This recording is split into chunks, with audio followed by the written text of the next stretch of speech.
Seriously? You know there's a camera going in the back, you know? Hey, I'm used to it. I'm a Sutherland. Right, who's up next here? I know. Wow, it's really playing off on you. Put up the blurry stuff backstage and see what happens. All right, let's go, kid. We got Grant and Deeno going. Grant and Deeno, get up here. All right. Hello. Y'all know me. I'm Mr. Grant. And behind me is my little butterball. Yeah, I'm half his ball. I want to tell you a little backstory about my imaginary friend. Of course, we watched Land Before Time. And there's a song called Imaginary Friends and Best of Friends, if you ever watched Land Before Time. So, Dinah and I grew up together. We were from outer space. We are mud brothers. He calls me Chicken. I call him Little Tater Tot.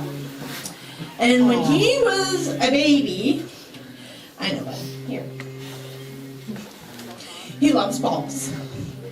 That's his favorite thing. He has all sorts of balls. Back to his backstory. When he was 2, he had to use a Barbie toilet to be potty trained at 2 years old. I know. So when he was 2, they had to invent something for the sink for him to actually be potty trained. By the time he was 3, he was a little vacuum cleaner. And behind that story, he accidentally swallowed a whole entire plum. And his throat was only about this big. So imagine a plum about here. And won't go down. And he turned purple. He coughed a lot. And he had this little cough. He was like, trying to get it out. That's the best noise I can actually do. He does better than I do. Yeah, that's right, he's laughing. I do give him a lot of attention because he's being really good. Where was I? I lost where I was. By the time he was, so what they did, because we grew up together, is a bunch of good guys, and he wasn't diagnosed back then. So you can imagine this crazy 3-year-old not sitting still, not cooperating with any of the good guys, and just moving around like a little bouncy ball. He wasn't diagnosed back then. By the time he was 5, he can actually use a Pullman baby seat. So imagine a little 5-year-old. They got the plum out, by the way. Yes. I'm trying to make this short, at least short as I can. By the time he was 5, he can actually use a baby seat. So you put the baby seat on the toilet, try to put him on the toilet. So you can imagine a 5-year-old wiggling and squeaking and doing whatever noises he did when he was 5. I witnessed this. I was very sick at the time, but I got to see him grow up. He was not diagnosed at 5 years old. Not at all. So you can imagine a little 5-year-old, big long tail, teeth, claws, whatever, will not sit still. I mean, seriously, won't sit still. He'd be running around in circles like a little tornado. They called it tornado because he wasn't diagnosed at 5 years old. They can't really diagnose him at 5 years old. He was like a little Tasmanian devil. It's like, can you just sit still for 5 minutes?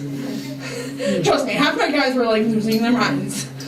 By the time he was middle school aged, I'm gonna say, what's the best middle school age? 12, 13 maybe. By the time he was 12 or 13, he went to middle school. Clothes and everything. The only thing he did not wear was shoes. No shoes. Just paws. He had 2 paws, like this, and big giant feet.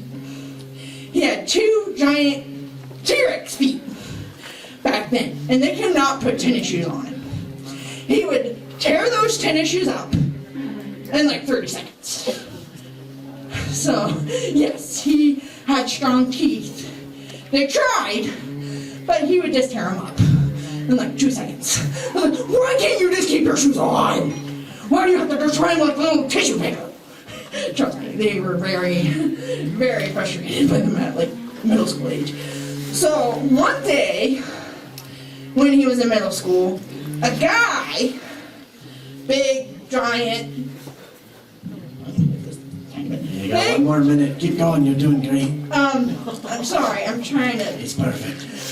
So in middle school, this big, giant kid, about 5 times his size, and he was at his locker wagging his tail because he was not diagnosed back then.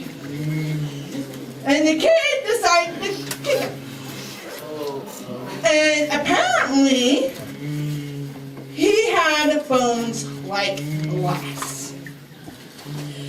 And the people that he was raised with noticed his foot completely, let me see if I can do sideways. Completely, like crooked.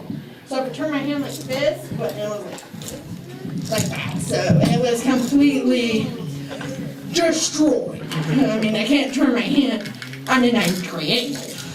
All right. Sum it up. You got this. Sorry, I'm trying to do the best I can. So they tried to fix it with certain type of metals.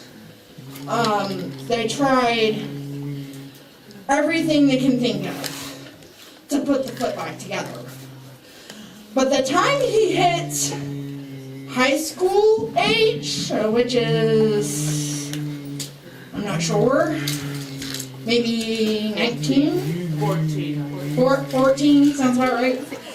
14, they noticed getting worse. And he started dragging it. And this was before he entered high school. And they noticed him just dragging it on the floor. Then they had to amputate the dang thing. Like completely amputate it.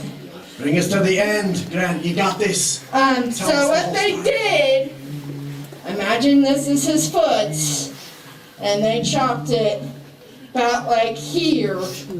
There's nothing there. There's his knee and his hip. That's it. There's nothing there. So in high school, he was, they decided to put him in the special class. This is what he does not like about him. Well, he's older now, so. So what happened was they tried to put him in the special class, put him on an ABC Mouse. Well, apparently a couple of his basketball friends had noticed he loves basketball. And you gotta have 2 feet to play basketball. So guess what they did? Came up with a prosthetic to put on that limb. We call it the limb because there's really nothing there, just his knee and his hip. That's it. So they made him a plastic, kind of like, have you ever seen Dolphin Tail? Where they make a plastic dolphin tail for It's my favorite movie. the dolphin. So imagine a T-Rex that walks on all 3s, but he can stand up. Tell us the moral of the story, Grant.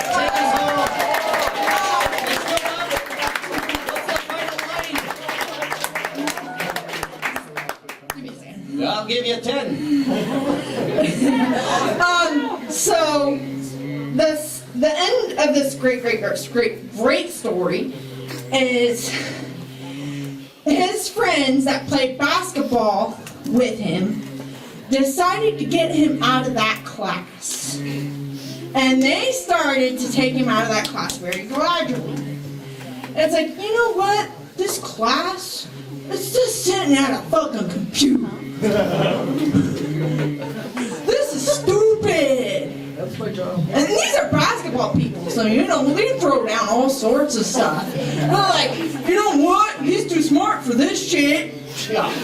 They're like, hey dude, that's Jedi cursing right there. It's like, yeah, it's called Jedi preach, man. So what was his last words? Inspiration. Leave us with some inspiration. Freedom.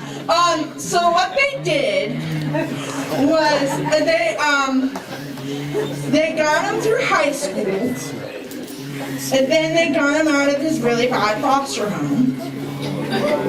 It was not a very good situation. Okay, but save that for next year.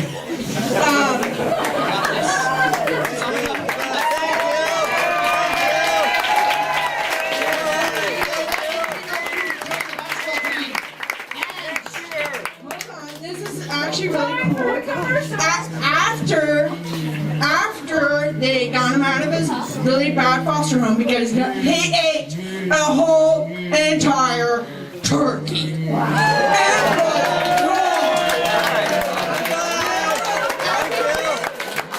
Everywhere. They found paw prints, footprints, all the way to his room. And Grant, I'm gonna say to be continued, because next year you're gonna bring it home. Thank you.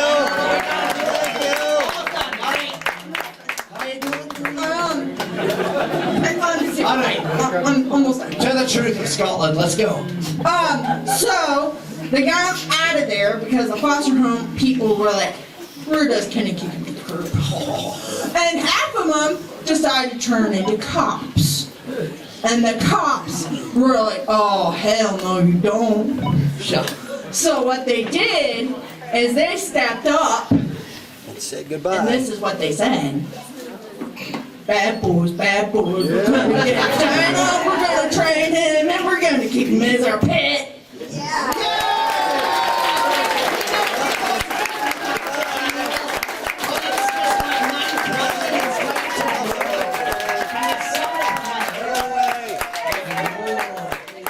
So the good news is, he's actually trained to work for 2 of my offices. Oh, okay. And he has a monster truck, which he got when he finished college. And he got to graduate early, Okay. before his 20th birthday. Thank you. And Thank you then, very much. See ya. one more thing. After college, this is the cool part. This is the really, really cool part. All right. Last All chance. of his friends through high school and college got scholarships, and guess where they picked?